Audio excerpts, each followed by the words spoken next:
Welcome back to SnowRunner, guys, and today we are going to be jumping into a brand new modified truck by somebody that you guys know very well at this point on this channel, and that is Jboosted with one of his new JBE edition trucks. Now, this truck will be linked in the description box down below, and what it is a modified and updated version of the International Paystar 5070, and this is the JBE edition. So, let's go ahead and pick it up and see what this thing has to offer out here on the Yukon. Now, granted, we are going to be testing this truck on the flooded foothills portion of the Yukon, but I'm sure it would work fine in Big Salmon Peak as well. So, let's go ahead and dive straight into the customization, and let's see what he's got for engines. Now, the first engine is going to give you a 8+ power to weight rating, which is a very good rating for a base engine.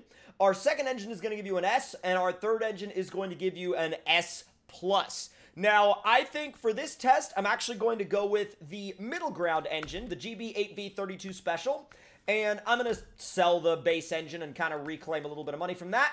And we have balanced gearbox, high range, off-road, and JBE transmission. I'm going to do the JBE transmission because I really like what he does with his transmissions and how he tunes them, because he tunes them for a really good mix of on-road performance as well as off-road capability, which is really what you need in the Yukon region. I mean, my time of playing through the Yukon maps really shows me that this region, especially the first map, Flooded Foothills, is designed around dual-purpose trucks. Now, granted, there are some areas where you'll need a dedicated off-road truck, but a lot of the areas can be attacked with a dual-purpose vehicle. So, moving on into suspension now. We have stock, we have raised, and we also have JBE suspension, which is basically the same as the raised, but with more flex. So, depending on whether or not you're hauling a semi-trailer, that could either help or hinder you. I think for my test, we're going to try it with the JBE suspension and just see what that's like.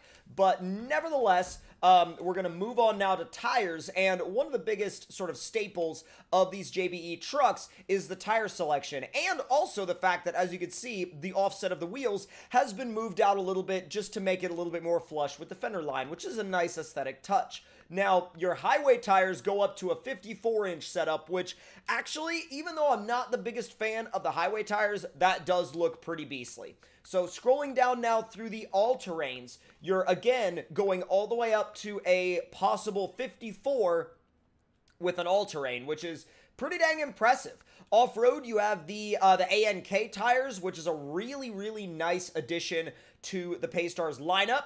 As we scroll through, we see that you could also get them in a 51. You could basically get any of these tires in anything through 47 to 54. And you can also get some of them in a super single configuration like we have here, or a dually setup like we have with a lot of the others. Now, the 54-inch UOD2 with the dualies would be an absolutely beastly setup. However, it's not necessarily the setup that I'm going to jump into right off the bat. You also have 54-inch OHD 1, 2, and 3, which would be really nice to have. And last but certainly not least, you have the 54-inch Anko 1s. And that actually looks really good on that truck. Really good.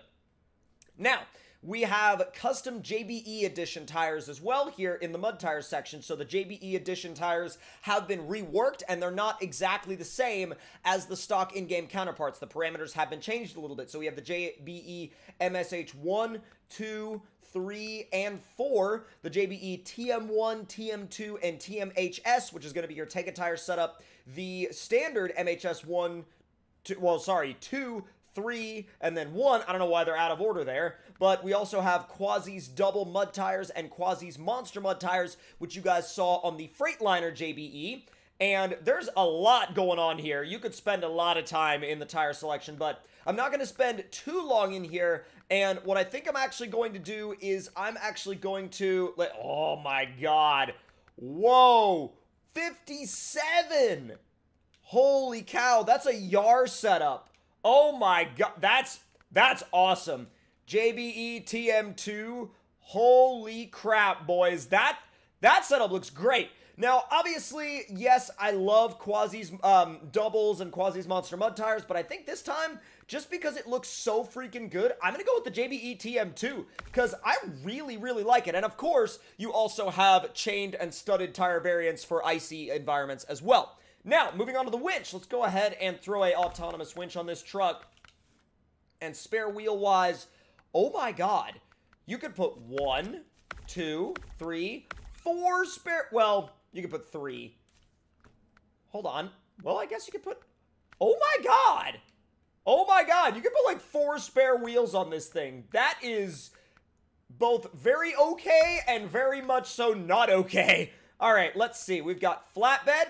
We've got van body. This thing would make a great wilderness repair rig. We also have the maintenance frame add-on seismic vibrator if you're going to be using this in Tamir. We have the sideboard bed as well as the fuel tank, which, wow, you can see how much that compresses the suspension because it's a lot.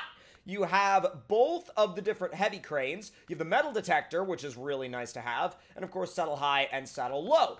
So I'm actually going to test this thing out as a sort of cargo hauler first. And then we might take a look at it later as a maintenance rig as well.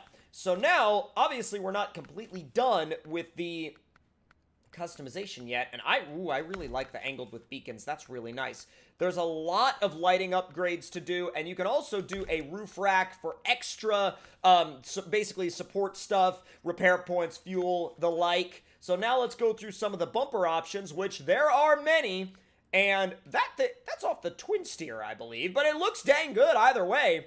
I like that. I know it's almost basically standard, but boy, does it look good. So does that, the slanted. I'm actually really feeling that. It's simple, but it's clean. So you can do a cabin protector as well if you want, but beware that that will limit your trailer towing capability. Searchlight, where is that? Oh, okay, it's right there on the side. You can do cabin protection again with, oh, that's a tweaked cabin protector, I guess, basically to where you can have the cabin protector, but also not have to worry about not being able to tow trailers. That's nice. Spotlights, heck yeah. And now exhaust-wise, oh, so the super high snorkel, basically you have to keep the stock exhaust if you want to keep, well, actually, no, you don't necessarily have to. Painted to match, oh, that's sick. That's sick. You just have to scroll down a little bit further to get to the specific side exit exhausts. Oh, you could actually do like a proper like side exit exhaust down at the frame. That's really cool. I'll throw that on there.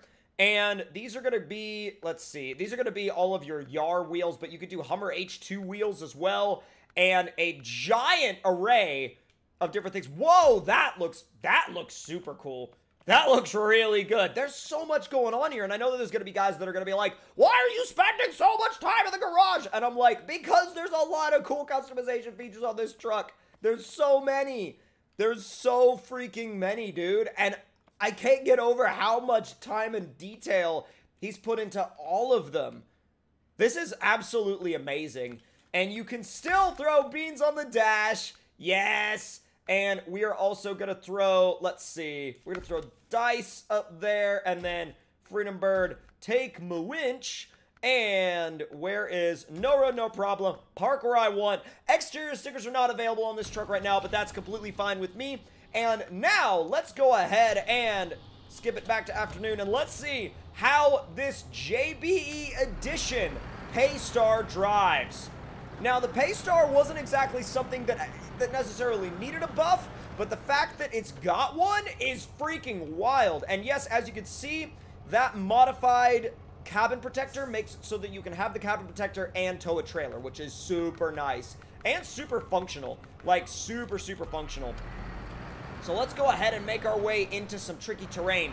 It looks so good with this tire setup. I'm actually like legitimately blown away at how good it looks with this tire setup. There are very few trucks that take this tire setup and pull it off so well. Now, this is something that I could absolutely see coming to console mods. Maybe not in the first wave, but in a future wave, absolutely. And, you know, we've already heard that console mods and the mods that come to console are very highly dependent on a mod's popularity. So if there is a mod that you guys want to see on consoles, dude, swarm that thing on mod.io. Swarm that thing. Push it to the top of the ranks. And that is what's going to get the developers' attention as to, oh, hey, we should probably put this mod on consoles. Now, as we drive along, I can tell you that, specifically because of the fact that it just held 4th gear through there in automatic mode, it's pretty freaking legit. I mean, this thing goes. And also, these lighting touches. Oh, that's amazing. Let me see how much light it gives us at night. Hold on. Nighttime, please. All right. Night. Lights on. Whoa! Dude, if you're in interior view, that is amazing. If you like to play this game at night, that's tremendous. And that's going to be a massive nod to anybody that loves to play this game at nighttime. Now, I will also say that in the interest of balance, you can see that he has left the diff lock restricted to only low-range gears, which is super nice, honestly, and I think at the end of the day, it's going to be one of those things where you're like, yeah, that's probably the best way to do that, you know? And I guess at the end of the day, it's one of those things where if you're interested in the balance of it, you really should be focusing on, oh god, cabin construction. I wish that they would tell you what you needed to bring. You know what I'm saying? Oh, wait. Yeah, I wish they would tell you what you needed to bring, but yeah, because they are who they are, you have to, like, drive up there to actually know what to bring. You know what? There's actually a really good way to figure out what to bring. Where's my telehandler? Oh god, it's stuck in the, it's literally stuck in the rocks, or at least it was. It'll tell us what we need to bring, because I always forget. And, hey, wooden planks ×2! Stop that engine.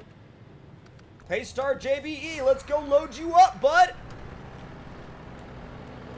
Come on, come on, come on, come on.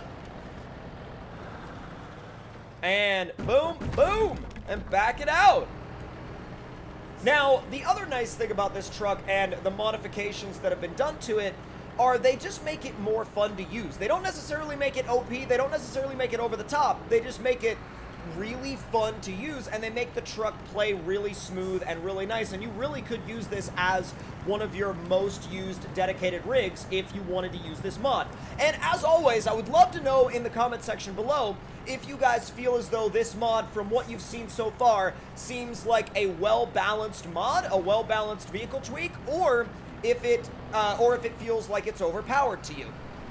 Personally, I think that the JBE tweaks are all about that fun factor and not necessarily about making a mod super overpowered and making it so you can fly through a level or anything like that. They're not about that. They're about enhancing the experience. And of course, you know, everybody can do, like, your playthrough is your playthrough. If you want to play through it with mods, that's great. If you want to play through it completely vanilla, that's great too. And it's all about how everybody enjoys the game. And I think that sometimes, you know, we get into this weird back and forth about, like, oh, well, mods ruin the balance, and oh, well, this, that, and the other. And I'm like, whether or not somebody decides to use mods in their playthrough doesn't necessarily affect your playthrough. So at the end of the day, it's up to everybody that it's up to everybody that plays the game. Now, look at that. That's awesome. I love that. I love that. It's so good. It's so good. And I think, you know, at the end of the day, this is what making a truck is, or sorry, modifying a truck should be all about. Because really and truly, if you, hey, there's my bandit. But no, like, if you make a truck that you're proud of and, you know, and you release it to the world, why would you not want to release it to the world? Like, if you're proud of it and you enjoy using it, dude, more power to you. Get after it. Absolutely 100% get after it. And I'm sure there are things that he also modified deep within the code of this truck that we haven't been able to touch on because it's just happening in the background. But nevertheless, this thing is absolutely incredible, and I highly suggest that you guys head over to mod.io and give it a shot. And also, if you're new to this channel, make sure you subscribe and turn those notifications on, and I'll see y'all in the next one. Talk to you guys later.